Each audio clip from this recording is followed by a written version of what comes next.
Hello అండి, ఈరోజు మనం చాలా సింపుల్గా రుచికరమైన కరివేపాకు రైస్ చేసుకుందాం. కావలసిన పదార్థాలు: ప్యాన్లో ఆయిల్ వేసి అది వేడయ్యాక పల్లీలు, ఎండుమిర్చి వేసి కలపండి. అవి కొంచెం వేగాక కరివేపాకు వేయండి. కరివేపాకు ఆరోగ్యానికే కాదండి, జుట్టు బలంగా పెరగడానికి కూడా చాలా సహాయం చేస్తుంది. మిక్సీ జారులోకి వేసి అందులో సరిపడా ఉప్పు వేసి మిక్సీ పట్టి పక్కన పెట్టుకోండి.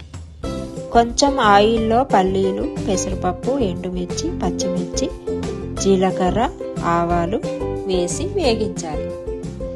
అవి వేగాక కరివేపాకు, కొంచెం ఇంగువ, పసుపు, మనం మిక్సీ పట్టి పెట్టుకున్న మిశ్రమం వేసి కలపండి. చల్లార పెట్టుకున్న అన్నంలోకి వేసి మంచిగా కలపండి. చూసారా, సింపుల్గా ఆరోగ్యంగా సూపర్ టేస్టీగా రెడీ అయిపోయింది. ఇలాంటి మరిన్ని వంటకాల కోసం మధ్యతరగతి వంటకాలను సబ్స్క్రైబ్ చేసుకోండి.